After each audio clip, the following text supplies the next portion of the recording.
We're looking at a horse here that I worked on at Belmont Park. As you can see, it was 3/4. The reason I chose this case was a lot of horses, they de-weight them quarters. Makes it extremely tough to stabilize that crack so it can heal.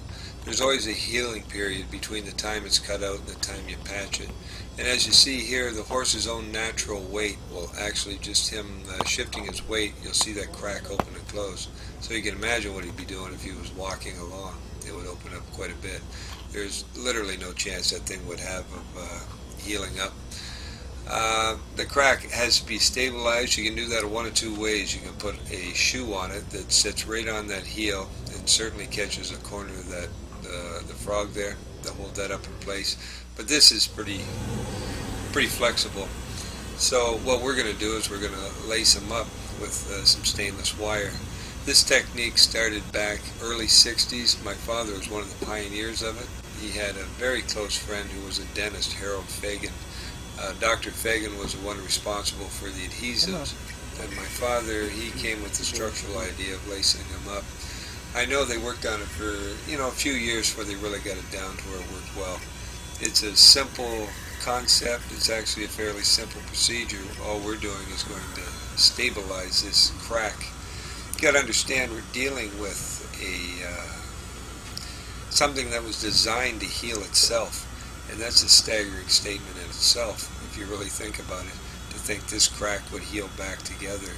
And if left alone, it would.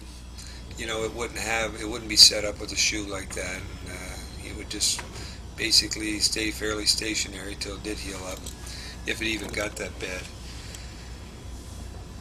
Now, as you see, we're just these are sutures. They're basically just stainless sutures. We're going to stitch it like you would any other cut if you had one. That's basically the whole idea of it. You just need something stronger than thread. And these walls, they're fairly thin on this horse. When my father started, we were using copper and probably twice the thickness of what we use now, because he came out of the standardbred industry and they carry much more wall than these horses do. Thoroughbreds are fairly fine-footed. I guess the quarter horse industry has got themselves into that jam too. Some people feel it's through heredity with the breeding programs, and I guess there's probably some truth to it. Anyway, what we're looking to do is just stabilize this quarter. So now the next stage is just twist these two wires together. If you watch the crack right where the wires are, you'll see it just draw together. So you're going to twist it fairly slowly, and it's a feel you obviously develop, but the horse will let you know if you've gone too far. And like I say, it's a common sense procedure. It's not that tough. The biggest problems you get into is when you're cutting them out. A lot of people cut them out too quick. They end up with granulated tissue, and it becomes a big mess. You can take something that should be able to be done in a few days and drag it into a month easily, just by getting the wrong tissue started and promoted. And as I say promoted, that's, once again, we're dealing with something designed to heal itself. As soon as you remove that wall, it goes into a protective phase, and it'll start producing granulated tissue, which at some point will turn to horn and grow down if you were going to patch it, but that would take quite a bit of time. So 6 days later, this foot cooled out, and now we're ready to cut the wires out. That's the job at hand. We're just going to remove these wires, clean it up, and reset some new wires. I'll actually place them a little higher, up closer to the top. That way I can get a little better feel for pulling that crack together up by the hairline. That's where I'll really be focusing on when we put it back together. The idea of the wires is simply to stabilize the crack up top, to pull it together. There's really no strength to them wires. It just puts that crack in the right position, so when I cover it with glue, I know it's not going to move, it's not going to open up. As you see, actually on this foot, this horse is already patched once. You can see traces of glue on him from before back in the heel. He wasn't laced, he was just patched over, and it, as they say, blew up. He got an infection underneath.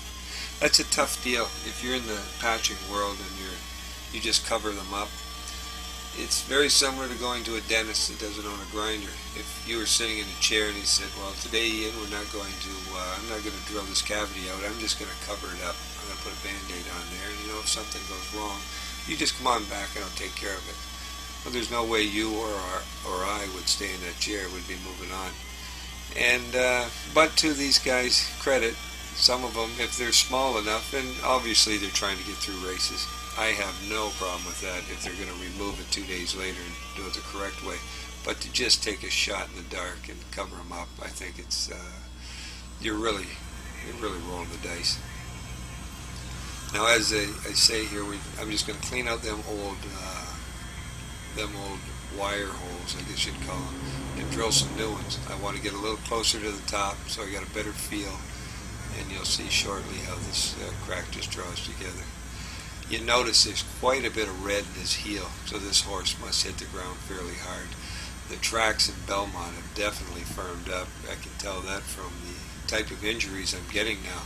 When I started in '85 at Belmont, very rarely would I see a wall separation, which starts in the sole. You get an abscess in the sole and will travel up the wall and eventually come out at the hairline. It'll take the whole quarter out.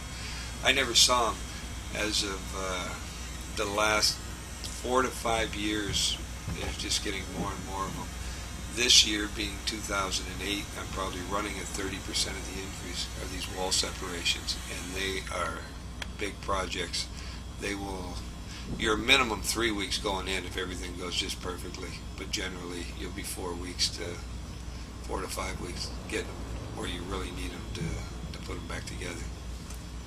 So now we placed in some new wires, and basically we're going to do the exact same thing we did before. We're going to stabilize this quarter, pull it back together nice and tight.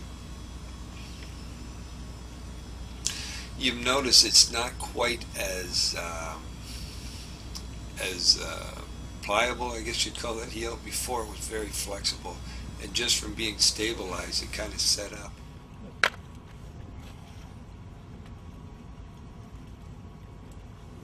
So now when I draw this crack back together, there isn't quite as much movement. Obviously you see it close, but it's not as bad as 6 days ago.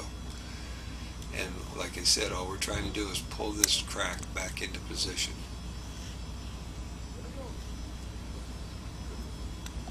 The wire you use can make a huge difference. Some wire is very stiff, very brittle.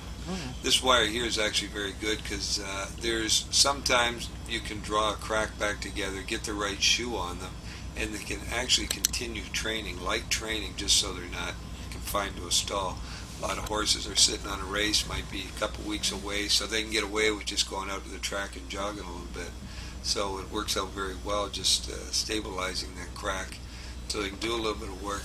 But you better make sure that foot's cold when you patch it. If they're moving and they're staying hot, it's nothing I'd be covering up. That's one of your greatest signs on when to patch a foot and when not to. Most of the heat should be totally out of the foot. If he's not laced up, you at least want it being cold first thing in the morning. Sometimes they'll heat up after a horse gets walking around just from that slight bit of movement. It gets inflamed. So now we're just shaping the glue, squeezing all the air out. Take about 4 or 5 minutes for that glue to set up. As I say, he's standing there now with that patch waiting just to set up. Now if we didn't lace him and he was standing on it, obviously like before, you'd see how that crack would open up. Now you've thrown some glue on there, he's standing on it bearing weight, the crack's opened up, and you just glued the crack in an open position. And that's why a lot of those patches that aren't laced, they'll reopen up, they'll grow down slightly. Some of them never do get out of the hairline, and it just keeps going over and over.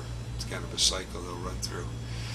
The next thing we want to do is just get them set up in a shoe that's going to help support them and prevent concussion. So we went with the Yasha shoe, firmer in the red.